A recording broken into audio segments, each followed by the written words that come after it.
Welcome to Darzzr on Crater City. Pigman, hello. What are you doing here? Go away. Go away, go away, go away. Right, hello. Welcome to Darzzr on Crater City. I am here at Area 51 and a lot has happened. I've been building and building and building and digging and digging and digging, and I will show you around. But first of all, well actually I'm going to do the two things at the same time. I need to find where Pharaon has left some clay. And it's not in there. You see, I've got chests dotted around the whole place. And, oh, my villagers have got a security guard. Desperately trying to look at me, but he's not managing. But, surprisingly, they're all out at night, but, never mind. They're quite safe here. There won't be any zombies getting them. This is a new building. This is something. I haven't decided exactly what it is, but visually, it connects the satellite dish up there to the village down here, and it's loosely inspired by some of the buildings I did way back in the old chemical plant. But I don't know why I'm trying to hop up here. Let's use the ender balls since we've got plenty of them. They'll probably throw me right the way over the mountain. No, perfect. So here we are up at the satellite dish, and we've got these quartz cables going down. Now, they rather neatly fit into the top of this building. There is a bit of mounting here. I'm not sure yet whether I'm going to fill that up with nether brick or if I'm just going to leave it as it is. As you can see, there's nothing really in this building at the moment. Very asymmetrical dome. The reason for the shape of this building was really to fit into the space that was available. This slightly awkward diagonal line here, which I couldn't of course expand further because Geronimo has very kindly been building a sheep railway through here, but that connects up the end portal to the Crater City town, which is over there, and he very kindly did put a stop in at Area 51, which is nice. I still need to build a proper entrance to Area 51 because I'm still hopping around on these little bits of sandstone to get into places. So yeah, I'll show you this building first. Might as well have a look at the chests in there. I'm not doing a great job of this. Let's see if we can get right the way through the door. No, we couldn't. Never mind. Okay, this is the building. Now, you can see from the stuff up there, the bare rock up there, that was the top of where the mountain was, and this is where it came down to. So originally I built this building really just as a shell to encapsulate the side of the mountain, but then I thought this is a really good little space. So why don't I dig out the rest of it? And I did, and I don't know why I did, but I did, and it took ages. But I've now got this big building, and I'm thinking of this could be my sort of house in Area 51. You can kind of see how the mountain goes along there, although it did sort of have a ridge that went through the centre of the building. This is a way down to the... There's some caves that run underneath the desert. You very commonly get that in deserts, you know, supported by sandstone. And since I was falling down into holes, I thought I might as well have an explore. You can see here the dome really is very asymmetrical, but it looks fine when you're looking at the building from a distance. And once I put rooms in, assuming that I do, that'll break that up and it won't be so noticeable. But that was in the design from the start. That's not an oversight. Okay, I had a look at the chests back in that building and there's nothing in there. I wonder if Pharaon has put them in the chests down, assuming I still have chests down here. I can't remember how I laid this place out. I hope the villagers have better luck finding their way around here than I do. Hello, get out of the way. Is it in here? No, it isn't. I've got sand everywhere. That seems to be the main thing I store in these chests is sand. Right. Let's keep going. You can see here what I was getting the clay for. I've basically built a couple of runways. This runway needs a lot more clay, and I'll just have to go digging for it if Pharaon has... Oh, maybe put it in that one. That would be a very sensible place to put it, wouldn't it? Next to the completed runway, which goes down there. The lighting isn't finalised yet, but it's quite a good look. Yes, there it is. There's the clay. That was a good place to put it. This leads me round to... Oh, by the way, of course, there's a feature here, which you probably noticed, even though I didn't mention it. this runway leads straight to the nether, and in fact when 1.7 comes along and we can put in bigger portals, I'm going to have a portal that covers the end of that runway. I mean, already we're getting pigmen through, hopefully we won't start getting ghasts through, but I'm sure we can cover that up if need be. This is where the crashed UFO will be. The runway continues all the way along here, really until we hit this cactus. That's a convenient thing for planes to run into. But it's quite long. I mean, it pretty much runs almost the whole length of the Area 51 site. And I think it takes me 2 ender balls to cover the length of it. No, 3. It's a 3 ender ball runway.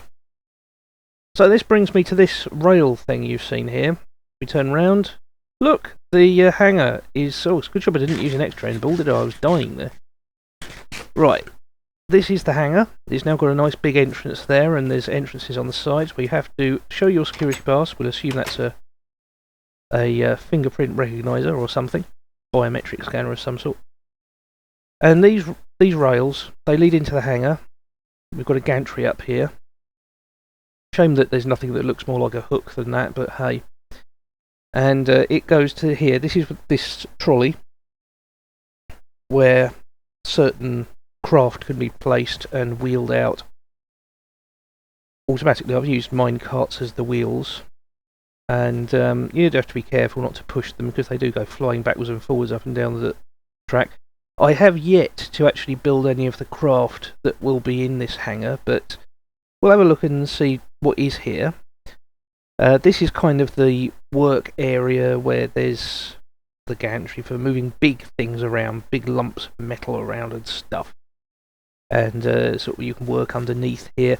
This glass really is a sort of stand-in for, we'll assume it's some sort of very fine mesh work that you can reach up into. I didn't use iron fence because I've already used quite a lot of that, and it wouldn't fit in well with the half slabs. You'd end up with just a line of metal going along. Now, you may remember there was this big hole in the floor last time where I was putting this floor in. Well, now it's a proper stairwell, and we can go down here, and I have continued digging because I've dug out this area in the caves at the bottom where a subterranean facility will be, probably where they do alien autopsies, that sort of thing. So we'll carry on and go back upstairs.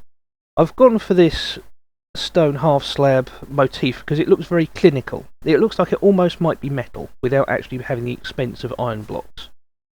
And to be honest, I mean, even the iron fence has been quite expensive in terms of iron. Not that I'm short of iron, it's just I kind of felt that after a while I should be self-sufficient in this site. I should be mining only the materials.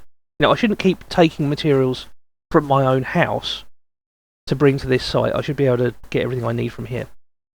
Here we have part of that lake that I think I said I was going to keep, and there's a pipe now that leads down from there, and if you go down this stairway you can see it actually comes out here. That is a continuous pipe. I haven't decided what I'm going to do down here, but it's kind of again a reference back to the chemical plant where I had pipes of liquids going all over the place, and possibly a sort of fueling area or something, or just plant facilities. Who knows? Who knows at this stage? We've got lots of these sort of catwalks up here, and you can walk around at various levels. And I've lit the place up at multiple levels as well. You can see through those very limited windows up the top. Funny enough, these ladders, these were the ladders that I originally built to get onto the roof when I was constructing the walls and constructing the roof. And I looked back on them when I put the roof on. I thought that just looks exactly right for a hangar, so I left them exactly where they were and just built around them. And you can also walk along the... oh, another thing, I actually asked the other denizens of Crater City for contributions on this, ideas. What exactly is the best thing that looks like a motor? And I really, after a lot of suggestions, I came to the conclusion probably a hay bale, because you actually have those straps around it. Of course, this we're talking default here. You know, another texture pack, it probably wouldn't work nearly so well. Not that it works particularly well as it is. We'll just assume that my gantry is powered by hay. That's probably, biofuel. Let's say that. We have entries up on various levels simply because you can see here how the terrain undulates, and it just made sense to have these at multiple levels, and that's why it's another good reason to have the catwalks at the levels they're at. There was also a dog that used to be hanging around outside the walls, and eventually I tamed him. He became Roswell, and you saw there Rendlesham. As I've got other dogs from the surrounding forests, I've just given them appropriate UFO names, and I've got some more names for any future dogs I pick up, although, to be honest, dogs in the vanilla game aren't tremendously useful as guard dogs, so I don't want to get too many, because you know what will happen. They'll all just spawn over to where I am when I'm in the middle of mining or something, or when I'm doing something with the rest of the people on Crater City, and it'll just be a disaster. Do you remember? Well, I don't think I was filming at the time, but just before we did the Crater City UHC, at that time I had a huge number of dogs. I think I tamed a whole load, and I just left them in a forest. And as we were setting up for the UHC, they all suddenly spawned right next to where I was, and we were all gathered there, and Ethan, I think, hit one of them, and every one of those dogs went for Ethan. And that was quite amusing. What is that sheep up to? Like going back to the old Milby days, isn't it? Seems wherever I go there's a sheep looking at what I'm doing. Okay, well that's basically where we are with Area 51. I might put some of these down. Now, I've got another little bit of news, is that I've upgraded my internet connection at long last. Oh dear. I've upgraded my internet connection at long last, and what that means is I can now do things like live streams. Now, I've done a quick test without anybody really watching. Well, I say that, I had 2 viewers. I have no idea who they were or if they enjoyed it, but they watched for a little bit. And that was really just as I was digging out that building over there. But I need to double check with some of the others that it is working properly. I need them to check audio levels and so on. But then hopefully I'll be able to start live streaming, and you'll be able to see these things come up actually as I build them, and maybe give me live suggestions. Although not too many, because I'm a bit of a control freak. So I've got to thank Valeron for giving me all of this clay. Only this amount. I mean, that's a whole stack. It gives you some idea of how much clay was needed for the floor in there and all this runway. A lot of underwater time was spent doing that. But it's been nice that people have contributed some. I know Valeron did contribute some before as well. Clay is one of those things where it's an underused building material until you use it, and then you realise why nobody uses it, because it's such a pain to collect. Roll on the 1.7 canyons, where we can at last get hardened clay en masse. But as for the soft stuff that I'm using here, which, you know, it looks kind of like concrete, doesn't it? I mean, it's a nice change from the smooth stone, which always has those horizontal lines in it. I know, it's just a nice bit of variation. And I've used snow here for these lines, because I've got a snowy forest over there, so that makes sense. And of course, the redstone blocks, which works very well as indicator lights. I might at some point put glowstone in some of these lights, and also make them a bit more, make them change a bit towards the end of the runway. Put in some extra markings. Might even put another runway in yet. But I want, in this area, the next thing I need to rough out is the UFO itself. And I'm going to be doing that in creative, obviously. And over here on the mountainside, I intend to do another building roughly similar to that one, but on this side, so it looks as if the building continues inside the mountain. Of course it won't, and I probably won't dig out this one. There is a lot of question about what I'm going to build over here. I'm still not totally sure. Since there's the water over here, I'm thinking of you know, sort of chemical drums and that sort of thing. Again, going back to the chemical plant, something experimental. But if you can think of something better, you know, hey, let me know. And is that an area that's not particularly well lit? Doesn't look well lit, does it? I'm just thinking there where that gravel is. Let's put a light there. And on this side of the mountain, again, no idea. No idea what's going to be here. You know, you claim all this land. We've got the live map back, at least temporarily, and that's been a huge help because I've been able to look at this whole site. And we've got a nice sort of area that's sort of naturally walled in here. It'd be nice to use that for something. Again, what? So much land.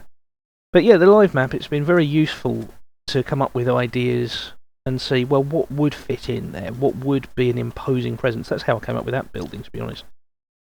And I also need to get on with getting that beacon so that we can get that light shooting off into the sky. And then, of course, on this side of the building, we've got another empty space that's very suggestive. I mean, it's a lovely flat space here. Almost like it could be some sort of yard or parade ground or something. Oh, you know, it's a military facility after all. And I do need to put barracks in somewhere, but I think I'm probably going to put those on the other side of that building. Shall we ender pearl over? See if I can ender pearl over the whole building? No. I knew I was going to hit the roof there. I was thinking of putting them down there. Say, along there, along that side of that runway. And eventually once we've got the larger portal in, I'll fully enclose that as well, so that runway will go just into the void. I might build a whole end of that out of obsidian so it just goes into the black. That'll look quite neat. And it should stop anything nasty from getting into the rest of Area 51. Because obviously I don't want them to start killing off my villagers. Yeah, we need some labs and stuff, don't we? That's what we need. This little forest, I've kind of kept it here, and I might keep it as a kind of a weird forest. I don't know. Maybe this is Rendlesham Forest. And I used it to get birch wood for the roof. I'm just checking those pillars actually, see if the Endermen have taken any sand from them. I think we've only had one case so far where an Enderman has tried to destroy this building, but don't get many of them around. Yes, what was I talking about? This forest. I'm going to need obviously more birch, so it makes sense to keep it here, but I don't know. I've kind of got used to it. It looks kind of nice in the middle of the desert. And a lovely sunset, or is that a sunrise? It's a sunrise. That's nice. What a pity that wall is blocking it off. I kind of feel it's a bit weird that I've got this big tall wall here that's blocking off the view from that side, yet you can see right the way down the hangar. I don't know what I'm going to do. I mean, I love having this view actually out of the hangar that you can just, you know, hop up onto the wall and then, oh look, there's this lovely circular lake and the ocean over there. It's marvellous. But, you know, it's a point of vulnerability, and we've already had one of those green plant people trying to blow his way in through the wall, and he wasn't successful. But, you know, it's a wake-up call for us all, and we've got to think of security. What a pity there's no one-way glass in Minecraft. Still. Oh well. Oh well. Another thing I might do is just prune that wall down a bit actually, so that it's a diagonal drop. And just leave this low. I mean, also, you wouldn't have high walls going right the way along the side of a runway, would you? Would you? That doesn't seem to make much sense to me. We'll have to assume that if they have long wings, then their undercarriage is tall enough so that the wings stick over the top there. And I need to put some signs around the place saying no photography as well, don't I? Anyway, I seem to be losing the plot. So thanks very much for watching. Please remember to like and subscribe, and I will see you again next time. Maybe in Area 51, maybe somewhere else. Who knows? It's a mystery.